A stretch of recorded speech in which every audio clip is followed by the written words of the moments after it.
Hei skatītāji! Šoreiz iepazīsimies ar elementu ievietošanu Google dokumentā, precīzi ar tekstu un attēliem, un kā mēs šīs lietas varam rediģēt, lai iegūtu sev vēlamo rezultātu. Tātad mūsu pamatlapa, ja pamata elements, kurā mēs strādājam, ir darba lapa, kuru tad šajā gadījumā varu iekārtot šobrīd, varu iekārtot tikko izveidojot dokumentu, vai arī, ja man kaut kas ir nepieciešams pamainīt, mainīt to pēc tam, kad dokuments ir izveidots. Mūsu gadījumā es strādāšu pamatlapā ar pamatieskatījumiem. Šajā brīdī neko vēl nemainīšu, ja tas būs nepieciešams, tad mainīšu mazliet vēlāk. Nu, un pirmā pamatlieta, ar ko dokumentā parasti strādā, patiesībā ir teksts. Jo šīs nosaukums, kad Google dokumenti jau saka priekšā, ka tas patiesībā ir teksta dokuments, kurš ir paredzēts liela teksta daudzuma glabāšanai, tāpat tās ir rediģēšanai un apskatīšanai, nu, piemēram, lielu referātu vai kādu citu darbu rakstīšanai. Nu, tur visur mēs šo te rīku ļoti smuki un ļoti forši izmantojam. Nu, un šajā gadījumā katram dokumentam principā pirmkārt ir nosaukums. Nosaukums, ar kuru mēs strādājam, vai tie ir vairāki, vai attiecīgi mums ir speciāla titulu lapa un tālāk, kad mums seko vairāki virsraksti, vai mums ir vienkārši nosaukums ar tekstu, nu, tad kā kurā situācijā tas ir nepieciešams. Arī manā gadījumā man ir virsraksts, un šajā gadījumā mans virsraksts būs rudā lapsa. Šajā gadījumā strādāšu ar informāciju par Latvijā mītošiem dzīvniekiem, konkrēti vairāk vai mazāk par rudo lapsu. Pamat informācija ir iegūta no Līgnes Dabstaku mājaslapas, kur ir aprakstiņš par rudo lapsu, bet attiecīgi fotogrāfijas, kas tiks izmantotas, tiek jau meklētas un izmantotas no tiešsaistē pieejamajām. Nu, un tad, ja tas ir teksta dokuments, tad pirmās lietas, ar ko es strādāju, ir teksts. Manā gadījumā teksts jau ir sagatavots, līdz ar to es viņu vienkārši ielīmēšu, bet, ja tekstu mēs rakstam, nu, tad attiecīgi tāpat kā jebkurā citā dokumentā, mierīgi rakstam iekšā. Ielīmēšanai, ja man tekstiņš ir jāielīmē, man ir divi varianti. Vienkārši ielīmēt vai ielīmēt bez formatējuma. Bez formatējuma nozīmē variantu tādu, kad es ielīmēju tikai tekstu tādā formātā, kāds man ir šobrīd ieskatīts dokumentā. Ielīmēt nozīmē to variantu, ka es vienkārši ielīmēju visu formatējumu, piemēram, šajā gadījumā man ir ar izceltiem tekstiem, ko es arī atstāšu, jo man pēc tam vieglāk varētu būt orientēties.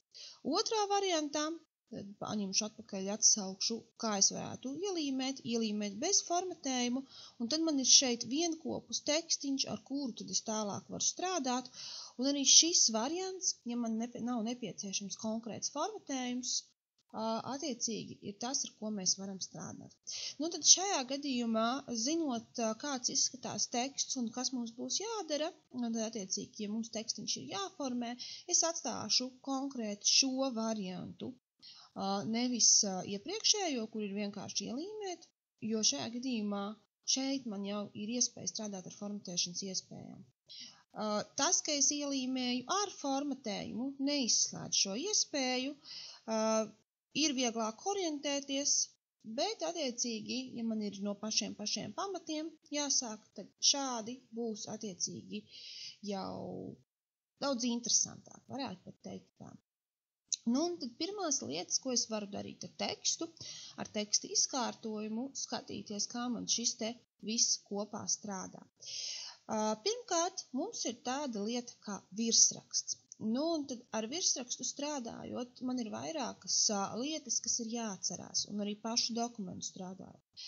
Parasti, ja šis dokuments nav vienkārši strādāšanai pašu vajadzībām, mēdz būt arī noteikumi, pēc kā ir jāformē, kādam tad gala dokumentam ir jāizskatās, piemēram, teksta izskatam, teksta izmēram un daudzām citām lietām. Nu, attiecīgi, ja tie ir referāti vai tās jau ir konkrētas izstrādes prasības, kas tiek dotas, nu, tad ir vērts to darīt jau uzreiz, tā kā ir prasīts dokumentos.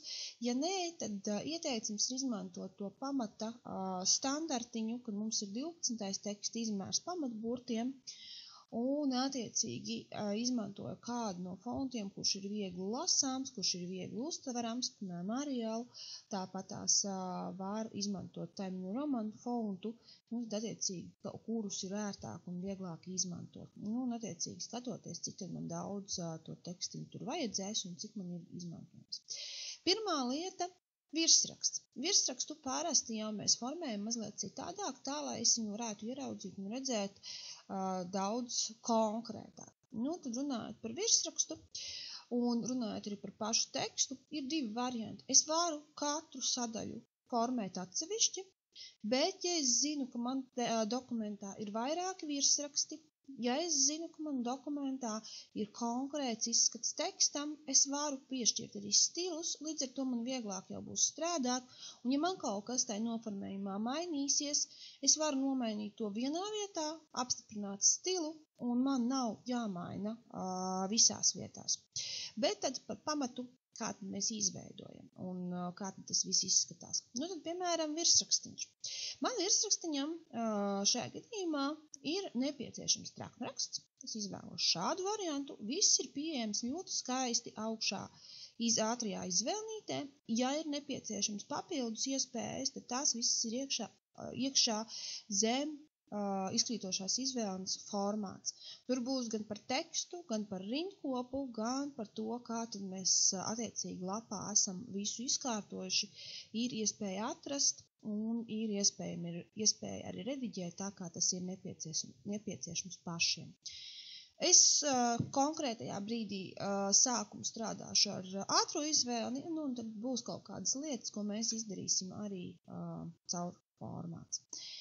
Piešķīru traknrakstu, varētu būt arī variants, ka man ir jāmaina, piemēram, slīprakstīņš, burtu krāsa, nu tad tas viss šeit man ir pieejams arī uz priekšu, skatoties, kas kurā brīdī ir jādara. Burtu krāsa man ir ne tikai tā, kas ir piedāvāta, bet es varu arī pielāgot, atverot vaļā krāsu schēmu, logu un attiecīgi mainīt uz tādu krāsiņu, kā man tas konkrētajā brīdī ir nepieciešams, ja tas ir nepieciešams, protams. Tad man ir iespēja mainīt arī tādu lietu kā izmēru. To es arī šoreiz izmantošu. Izmēru iespējams mainīt 2, pat 3 variantos, varētu pat teikt tā, ir jau iebūvētie izmēri. Tad es varu izvēlēties no saraksta. Man ir iespēja palielināt izmēru ar plusiņu vai samazināt ar mīnusiņu, vai attiecīgo vērtību, cik tad burtiem ir jābūt lieliem, ierakstīt manuāli. Tāpat šeit blakus ir pieejami arī fonti un attiecīgi sakārtoti alfabēta secībā. Dažādi varianti, to, ko uzreiz iesaku, paskatieties, vai attiecīgais fonts strādā ar latviešu valodas zīmēm.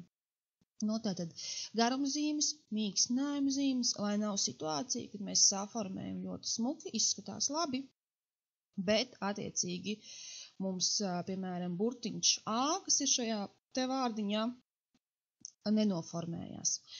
To mēs varam izdarīt un to mēs varam redzēt tajā brīdī, kad mēs paslēgājam stilus, izvēloties dažādus variantus, paskatoties, vai viņš vispār mums atlasās vai neatlasās un vai izskatās tā kā visi pārējie teksta burtiņi vai nē. Nu, tur ir attiecīgi eksperimentēšana pašiem.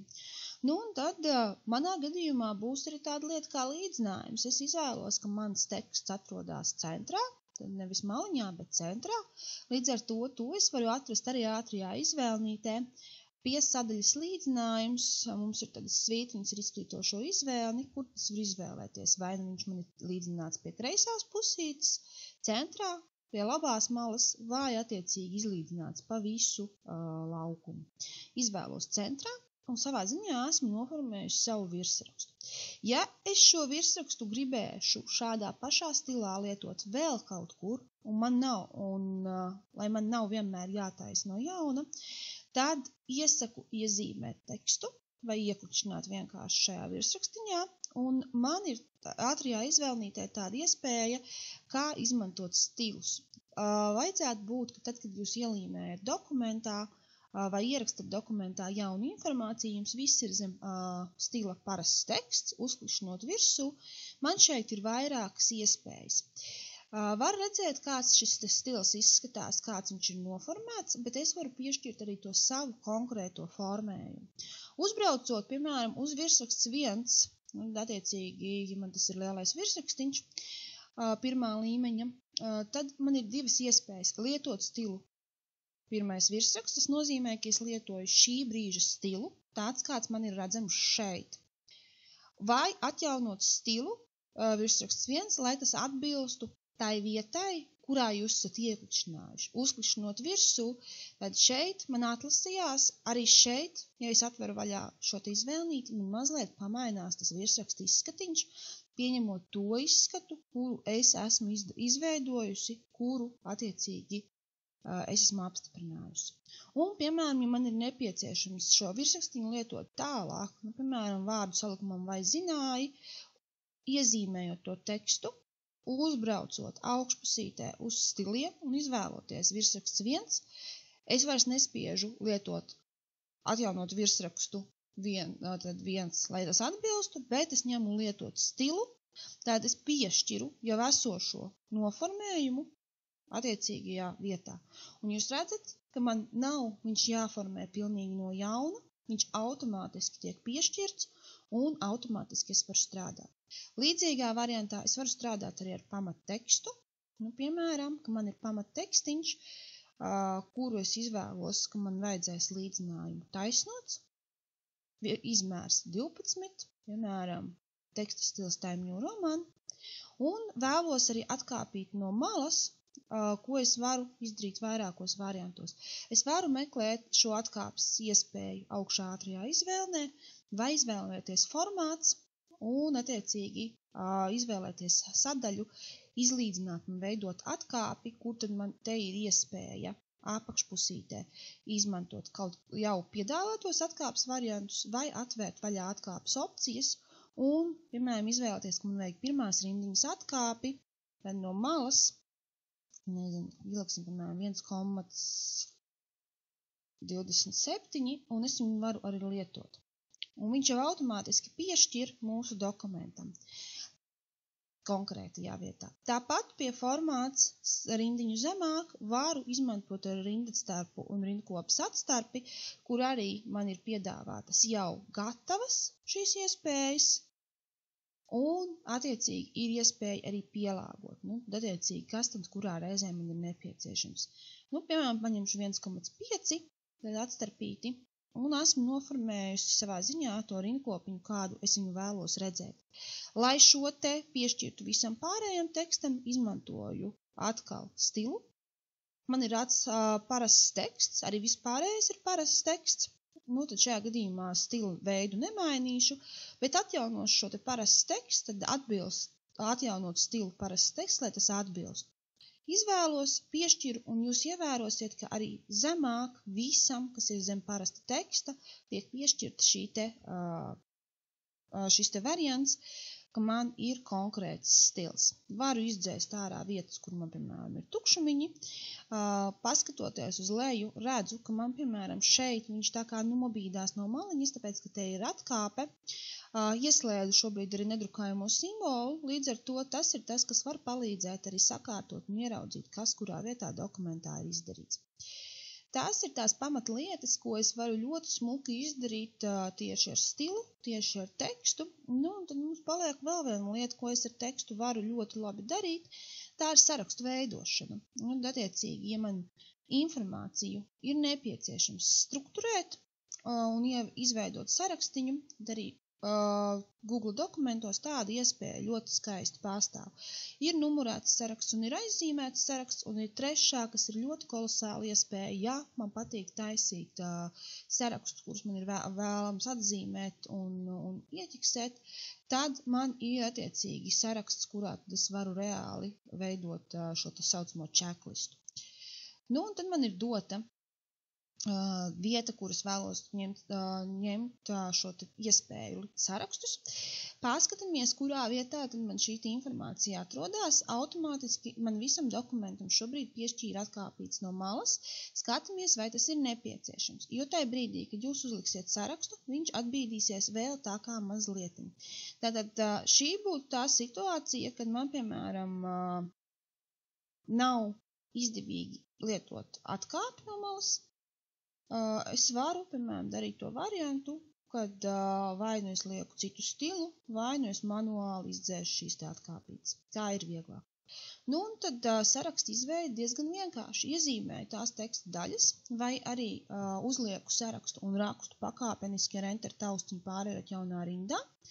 Ja man saraksts jau ir gatavs, izvēlos augšā no piedāvātajiem. Nu, tad kā izskatās tas sarakstiņš, kurā tad es varu ieķiksēt? Redzam. Man ir saucamie checkboxi, kuros es varu arī atsevišķi ieķeksēt un atzīmēt, kad es, piemēram, esmu izmantojuši šo te sadaļu. Tad blakus ir aizzīmēts saraksts. Aizzīmēts saraksts nozīmē to, ka man nav svarīga secība, un es varu izmantot kaut kādu konkrētu veidu no šiem sarakstiem. Protams, izvēle nebūs tik liela kā Microsoft Word, bet izvēlīte ir. Un, ja man ir nepieciešami vairāki līmeņi šim sarakstiņam, tad izmantoju taustiņu tab. Attiecīgi, man, piemēram, ir pirmā rinda, kur man ir ierakstīts viens šis te saraksta elements, un zem tā man ir nepieciešams pakārtot citu, nospiežu taustiņu tab, un esmu ieguvusi atpakaļ attiecīgi šo te informāciju, kur tad man viņu ir nepieciešams iegūt. Un ar enter taustiņu es vienkārši pēc tam varu turpināt arī sarakstu, skatoties, kā tas ir nepieciešams. Tāpat šeit es varu jau piešķirt arī numurētu sarakstu, kas apzīmējas ar burtiem un cipariem, kas ir tajā gadījumā, ja man ir svarīga secība, kādā tad es strādāju. Un arī šeit ar taustiņu tab man ir iespēja izveidot vairāk līmeņu sarakstu, ja tas ir nepieciešams. Tātad pašiem ir jāstrādā, jāskatās, kā tas sanāk, nu, jāeksperimentē. Jāskatās, kas ir tās lietas, kas sanāk, kas attiecīgi izskatās labāk, kas izskatās netik labi. Nu, tad jau mēs varam redzēt, kā mums veidojās arī dokuments. Veiksmi strādājot ar tekstu.